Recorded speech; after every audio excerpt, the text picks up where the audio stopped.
This is a great ensemble. I'll never say no to anything that Villeneuve directs, but Jeff, is this, given what happened with Blade Runner 2049, I don't want to say it's a lost cause because you can't say that about a solid movie, but from a financial standpoint, is Dune doomed? I don't think it's doomed. I mean, it's a big gamble. Like, make no doubt. There's a very small film Twitter-esque, fan base for Dune and that property. But I don't think that my brothers or my high school friends are interested in Dune. This cast is unbelievable, and I think that you have to have an unbelievable cast to justify this kind of budget. I think Villeneuve has made 3 great movies between Sicario, Prisoners, and Arrival. But I could not stand Blade Runner 2049.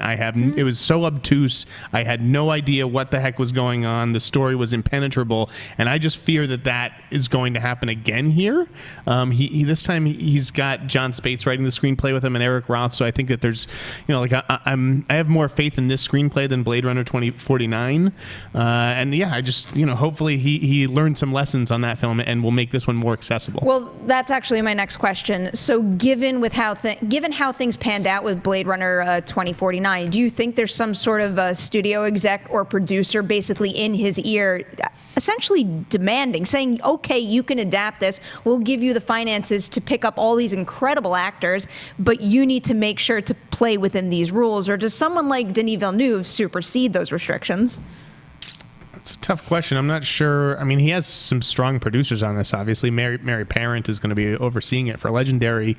They need this to spark a franchise. Legendary needs more franchises.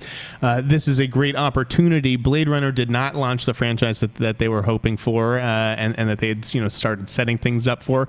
I think that this film will lay the groundwork for a sequel, much like Alita Battle Angel does. But you have to nail that first movie before you can move on to the sequel. Mm-hmm. Let's just hope that Mary Parent has a good handle on what the story will be, so that even if Denis does not return for a sequel, one that still has the possibility of getting made.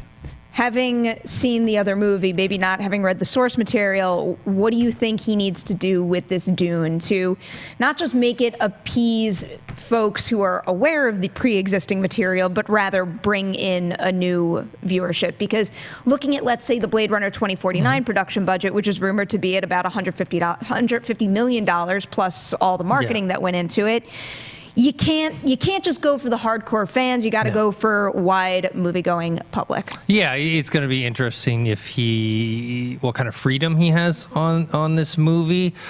They may want him to go, more spectacle, action heavy, where that is what's going to appeal to a larger audience. And the thing with Blade Runner 2049 was that it was a slower burn. It was a long movie. It's one of those things where it's like, beautifully it looked great with Roger Deakins shooting it, but it just didn't appeal a lot to the younger audience, which, to be quite frank, I mean, Blade Runner, the original one, is a cult favorite. It wasn't never a blockbuster, and Dune as well. So it's just one of those things where it's a property that is a risky gamble. It's not like something you're adapting. Hey, this is a superhero comic book that everyone knows and loves. Let's bring that over. It's something that already has a hardcore fan base, but it's a much smaller one. Yeah, you have to sell outside the fan base. Yes. The fans are going to show up no matter what, because you put Dune on the marquee and they're going to be there. You have to sell it to folks like myself who aren't familiar with the property and aren't going to be before this new movie comes out. So I'm trying to figure out an appropriate way to phrase this. I just did an interview at Sundance with Jennifer Kent, and of course she directed The Babadook, and she was basically talking a lot about, after a movie like that comes out, hits it super big, everyone's freaking out about it, she gets a whole bunch of people knocking at her door to do bigger budget studio movies that would have given her a bigger paycheck. Instead, she jumped into really challenging material like The Nightingale that has absolutely no chance whatsoever of reaching a wide audience given what happens in that film. So my question as it pertains to this particular story is, would it be better off for Denis Villeneuve to have maybe, let's say, done a Bond installment and waited for Dune because of how close this is coming hot on the heels of something like Blade Runner 2049, Because eventually, do people, do the higher ups, do the executives lose faith in his ability to draw a crowd and make them their money back?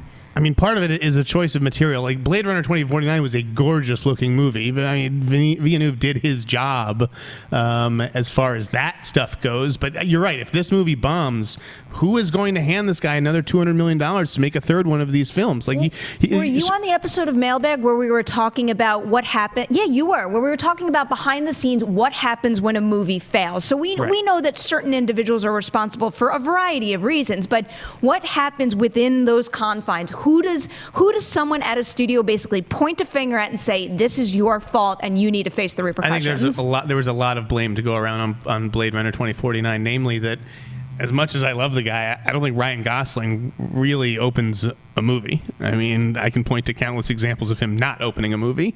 I don't think they're expecting Timothée Chalamet to open this, but the fact that he's surrounded with all these big people like Oscar Isaac and Josh Brolin, I think it can only help, right?